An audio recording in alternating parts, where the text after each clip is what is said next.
जय माँ ब्रह्मचारिणी ब्रह्मा को दिया ज्ञान। नवरात्रि के दूसरे दिन सारे करते ध्यान। रुद्राक्ष की माला से करूँ आपका जाप, शिव को पाने के लिए क्या है तप। ओम नमः शिवाय जप करके शिव की बनी हो प्यारी। या देवी सर्वभूतेषु ब्रह्मचारिणी रूपेण संस्थिता।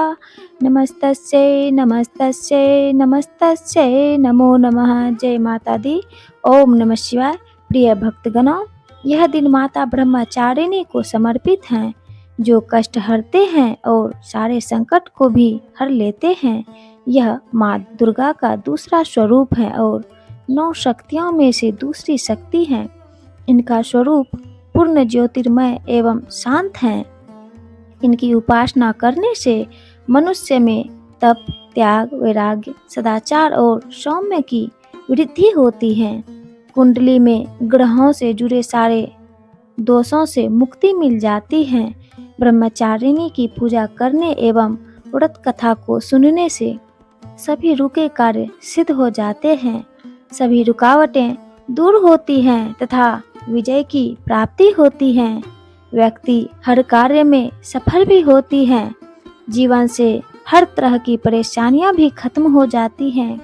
यह माता धैर्य विद्या की अधिष्ठात्री देवी है। यह सभी देवियों की तुलना में अति सौम्य, क्रोध रहित और तुरंत वरदान देने वाली है। आज चैत्र नवरात्रि के दूसरा दिन है और आज चैत्र माह शुक्ल पक्ष की द्वितीय तिथि है। आज के दिन माता ब्रह्मचारिणी की व्रत तथा कथा सुनने से लंबी आयु का आशीर्वाद प्राप्त होता है।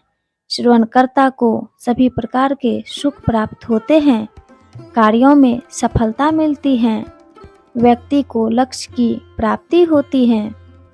त्याग, ब्रह्मचर्य, वैराग्य, तप जैसे गुण व्यक्ति में समाहित होते हैं।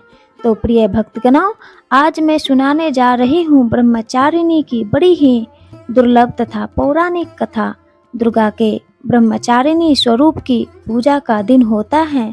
बता दें कि ब्रह्मा का अर्थ तपस्या से है। माँ का ये रूप अपने भक्तों और सिद्धों को अनंत फल देने वाला है। इनकी उपासना से तप, त्याग, वैराग्य, सदाचार और संयम की वृद्धि होती है। शास्त्रों में ब्रह्मचारिणी का अर्थ तप की चारिणी यानी तप का आचरण करने वाली बताया गया है। देवी का यह रूप पूर्ण ज्योतिर्मय और अत्यंत भव्य है। इस देवी के दाएं हाथ में जप की माला है और बाएं हाथ में यह कमंडल धारण किए हैं। चलिए जानते हैं इनका कथा के बारे में।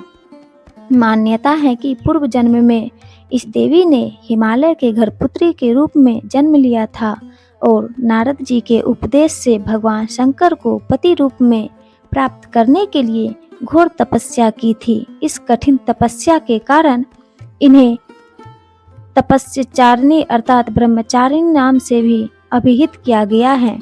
1000 वर्ष तक इन्होंने केवल फल फूल खाकर बिताए और 100 वर्षों तक केवल जमीन पर रहकर शाक पर निर्वाह किया। कुछ दिनों तक कठिन उपवास रखे और खुले आकाश के नीचे वर्षा और धूप के घोर कष्ट सहे। 3000 वर्षों तक टूटे हुए बेलपत्र खाए और भगवान शिव शंकर की आराधना करती रही। इसके बाद तो इन्होंने सूखे बेलपत्र खाना भी छोड़ दिए। कई हजारों वर्षों तक निर्जल और निराहार रहकर तपस्या करती रही। पत्तों को खाना छोड़ देने के कारण ही इनका नाम अर्पणा नाम पड़ गया। कठिन तपस्या के कारण देवी का शरीर एकदम छिन्न हो गया। उनकी माता मैना रानी अत्यंत दुखी हो उठी। उन्होंने उसे कठिन तपस्या से विरत करने के लिए आवाज लगाई, उमा, अरे उमा, ओ उमा। तब से देवी ब्रह्मचारिणी का पूर्व नाम का उमा भी पड़ गया। उनकी इस तपस्या से तीनों लोकों में हाहाकार मच गया। देवता, ऋषि, सिद्धगण, मुनि सभी ने ब्रह्मचारिणी की तपस्या को अभूतपूर्व पुण्य कृत्य बताया। सराहना करने लगे। अंत में पितामह ब्रह्मा जी ने आकाशवाणी के द्वारा उन्हें संबोधित करते हुए प्रसन्न स्वर में कहा, हे देवी, आज तक किसी ने इस तरह की कठोर तपस्या नहीं की। यह तुम्ही से ही संभव थी।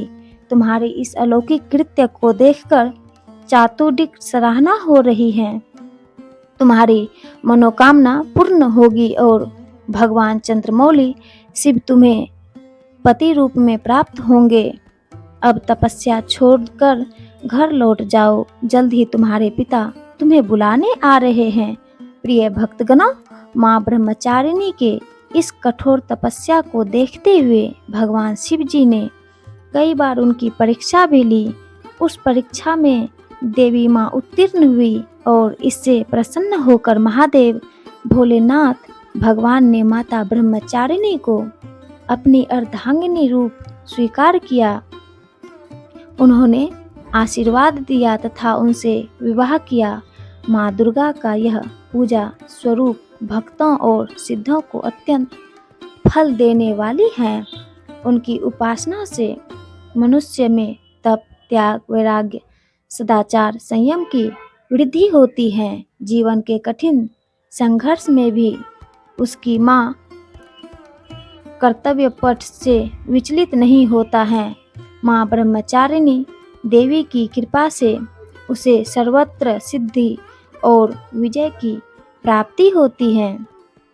दुर्गा पूजा के दूसरे दिन इन्हीं के स्वरूप की उपासना की जाती है।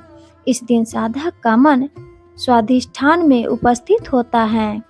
इस चक्र में अवस्थित वाला योगी ब्रह्मचारी जी की कृपा और भक्ति सहज ही प्राप्त कर लेता है। एक बार प्रेम से बोलिए, माता ब्रह्मचारिणी की जय। जय हो माँ शारदा, जय माँ भवानी। अपने सभी भक्तों का दुख दूर करो माँ। जय माता दी। ओम नमः शिवाय। प्रिय भक्तगणों, आइए माता की आरती करते हैं। ओम नमः शिवाय। जय शिव शंभू शंकर। हरे कृष्णा। नव दुर्गे माँ तेरी आरती गाऊं, नव दुर्गे माँ तेरी आरती गाऊं, अम्बे महारानी तेरी आरती मनाऊं, आरती गाऊं मैया तुमको मनाऊं, अम्बे महारानी तेरी आरती गाऊं, अम्बे महारानी तेरी आरती गाऊं। पहले प्रकृति देवी शैलपुत्री, दूसरी ब्रह्मचारिणी निर्मात्री, देखी रूप बलिहारी मैं जाऊं, नौ दुर्गे माँ तेरी आरती गाऊं। तीसरी चंद्र घंटा शांतिदायक, चौथी कुसमांडा जग की नायक, माँ के चरणों में शीश नवाऊं, नौ दुर्गे माँ तेरी आरती गाऊं, नौ दुर्गे माँ तेरी आरती गाऊं। पंचम स्कंद माँ भाग्य की दात्री, षष्ठी कात्यायनी तुष्टि दात्री, जत जलाऊं मैया सुमिरन गाऊं, जत जलाऊं मैया सुमिरन गाऊं, नौ दुर्गे माँ तेरी आरती गाऊं, नौ दुर्गे माँ तेरी आरती गाऊं। सातवीं काल रात्रि शुभ फलदायक, आठवीं महागौरी शक्तिदायक, महाशक्ति की महिमा मैं गाऊं, महाशक्ति की मैं महिमा गाऊं, नौ दुर्गे माँ तेरी आरती गाऊं, नौ दुर्गे माँ तेरी आरती गाऊं। महामाई माँ सिद्धिदात्री, नवमी महामाई माँ सिद्धिदात्री, नवमी नौ दुर्गा पूजन से पूर्ण नवरात्रि, नौ दुर्गा पूजन से पूर्ण नवरात्रि, दुर्गा पूजन का आनंद पाऊं, नौ दुर्गे माँ तेरी आरती गाऊं, नौ दुर्गे माँ तेरी आरती गाऊं, अम्बे महारानी तेरी आरती गाऊं, नौ दुर्गे माँ तेरी आरती गाऊं, आरती गाऊं मैया तुमको मनाऊं, आरती गाऊं मैया तुमको मनाऊं, अम्बे महारानी तेरी आरती गाऊं, अम्बे महारानी तेरी आरती गाऊं मैया तुमको मनाऊं। बोलिए अम्बे मात की जय।